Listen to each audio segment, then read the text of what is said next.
Good afternoon, everybody. Meteorologist Frank Atano here, live from the Hail Palace for our daily hail and wind forecast. As always, sponsored by C3 Group, Merlin Law Group, American Contractor Show, and Atlas Roofing. Make sure you guys check out those Facebook pages in the description to this video.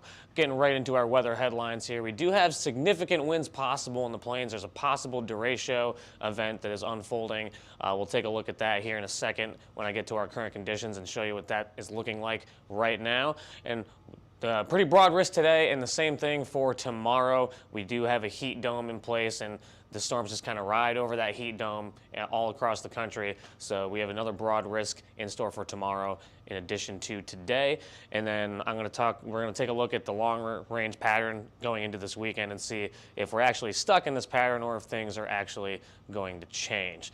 But first, as always, we're going to talk about the upcoming events. There's still only one. We have the Florida Roofing and Sheet Metal Expo that's going to be in Daytona Beach, July 19th through the 22nd. If you want more info on that, you can go right to floridaroof.com, and they have all the information on that website for the Florida Roofing and Sheet Metal Expo. Again, July 19th through the 22nd in Daytona Beach.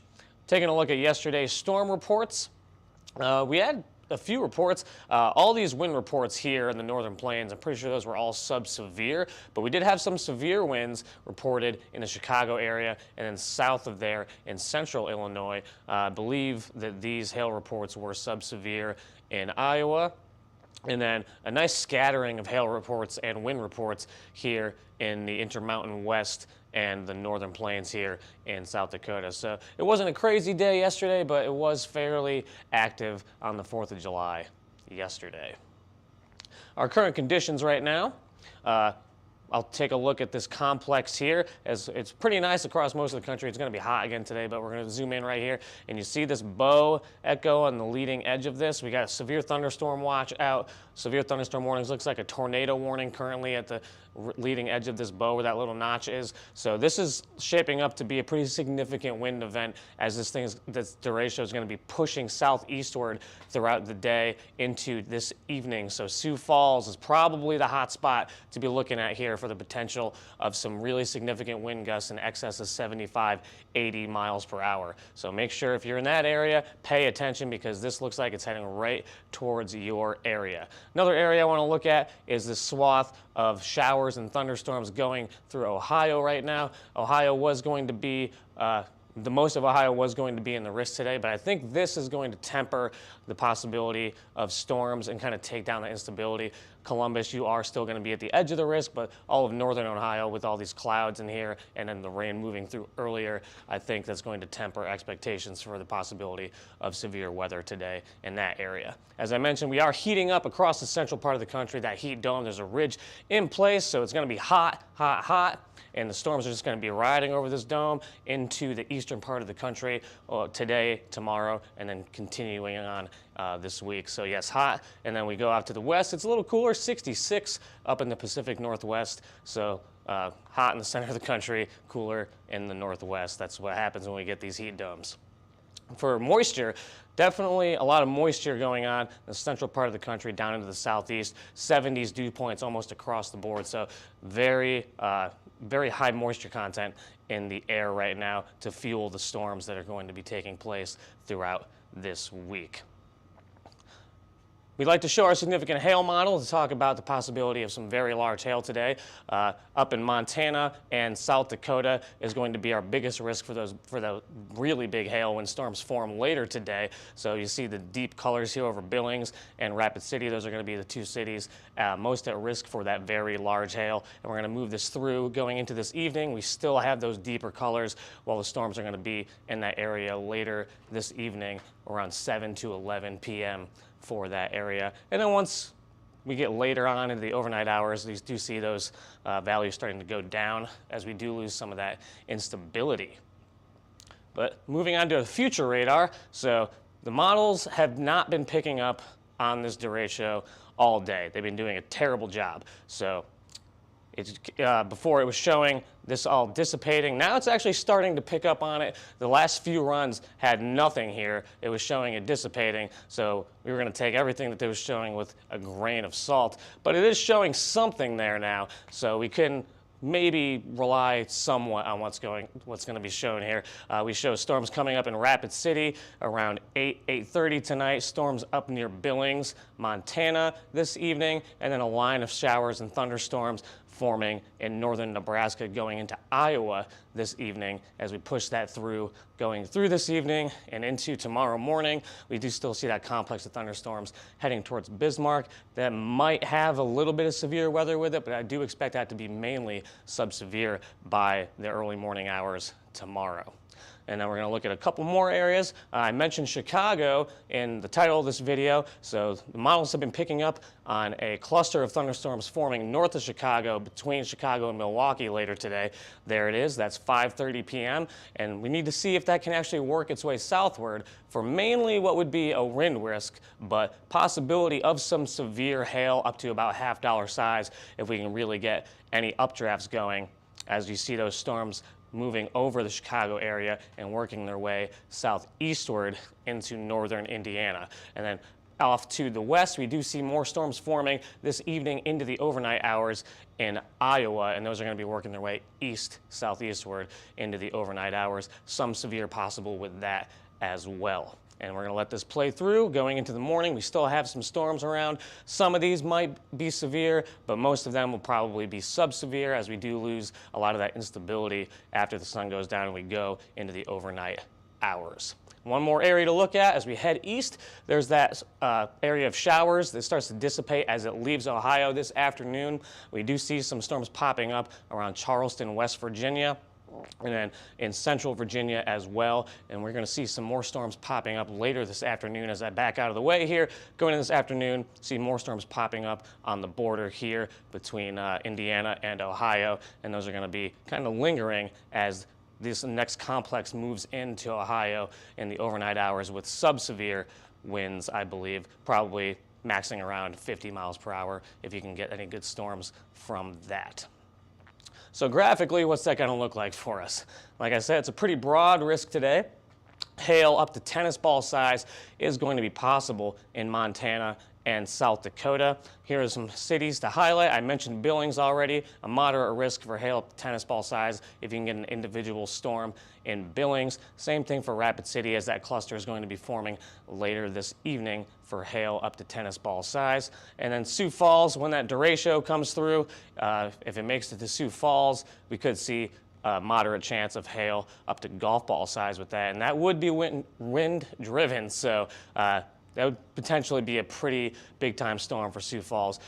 Marginal risk for North Platte as well as Omaha. Omaha, you're right on the edge of the golf ball size hail, but it's going to be hit or miss if a storm can actually form and go into Omaha. So you are on the lower end of the risk for today. As we work our way eastward, Chicago, I already mentioned to you, pretty low risk for hail. Your better risk is going to be for wind today. And Indianapolis, a low risk. And Columbus, you're right on the edge as we do have that complex moving through currently that's going to kind of hinder your instability. So low end chance for hail up to $half size in Columbus. And then that risk extends a little bit further southeast into West Virginia and Virginia. So we're going to move on to the wind now. It's a pretty similar risk area. I do have an area of significant wind possibilities highlighted because of that derecho moving through South Dakota right now, and then those storms that form later on in the Billings and Rapid City area could have wind gusts in excess of 75 miles per hour with them as well. So moderate risk for Billings, moderate risk for Rapid City. The highest risk potential for winds, I mentioned a few times already, Sioux Falls with that possible derecho moving through this afternoon and early evening. A lower risk for North Platte, moderate risk for Omaha. If the southern end of that derecho clips Omaha, we could see wind gusts up to about 60 miles per hour. And then I mentioned moderate risk for Chicago with that cluster of storms forming between Chicago and Milwaukee, and then a lower end risk for Springfield, Indianapolis, and then low end risks moving towards Pittsburgh. Charleston, they did show that cluster of thunderstorms forming pretty much right on top of you, so you do have a moderate risk for today, and then again, a low risk for the DC, Baltimore area for wind gusts up to 60 miles per hour. So we're going to move on to tomorrow. Here's our future radar for tomorrow, this is what the HRRR is putting out. So we see another risk for Rapid City. Once we get these heat domes in place, Rapid City kind of is in the risk most of the time, because that tends to be where the ridge sets up, and those storms just kind of ride over the top of that ridge. So Rapid City is usually in the bullseye. Same thing for Billings. Again, you also have a chance to see some severe weather tomorrow. And then another cluster forming up in North Dakota. That's probably going to be mostly sub-severe, but we could see if we could squeak out a severe report, hail or wind with that. Another cluster of storms forming down in Nebraska near the North Platte area tomorrow. So that's going to be in the overnight hours going into Thursday. And then we see that cluster of storms pushing eastward in the overnight hours and going to be reaching the Minnesota area going into Thursday morning. Another area to look at for tomorrow as we head east, see around 1 p.m. a cluster of storms in the Columbus area that could have some severe winds with it as that continues to work east and southeastward. Then we see more storms popping up. It's going to be a pretty broad risk with a lot of pop-up storms tomorrow in the southeast. If we look down here, down to the south, we see a bunch of storms popping up right on the border of Virginia and North Carolina. So Greensboro, Raleigh, North Carolina, down in Norfolk, Virginia. Make sure you pay attention tomorrow, because those storms can pop up at any time during the afternoon between about 2 and 6 p.m. as we see those continue to move southeastward. And then the complex starts to move its way through in the evening with potentially some sub-severe stuff as we do lose some of that daytime heating. We're going to talk about Kansas City next spring, huh? Well, we're not really ready to talk that far out for Kansas City. I know you guys are wanting severe weather, but can't really talk about next spring quite yet. So 7 a.m., bunch of weak storms going through the East Coast. And then, well, this wasn't supposed to be in there. So I'm going to let that play through. And then,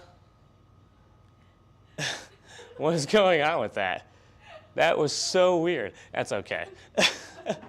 Here's our hail forecast for tomorrow.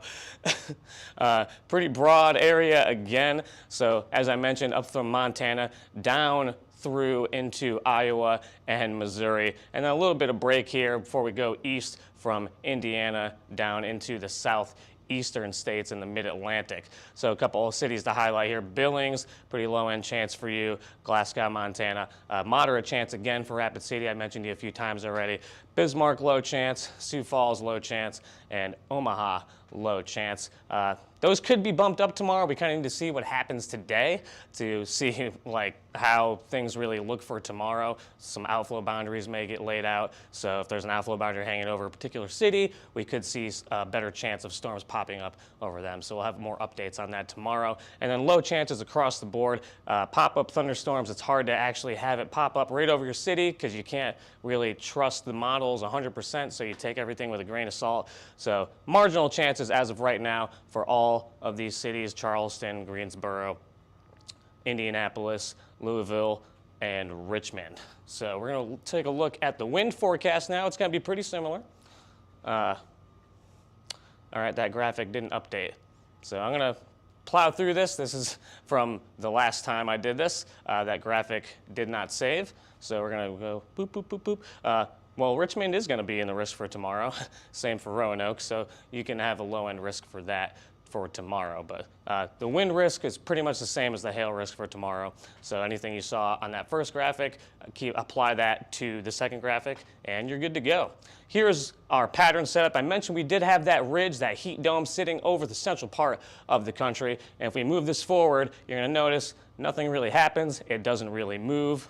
So we are stuck in this pattern for the next several days.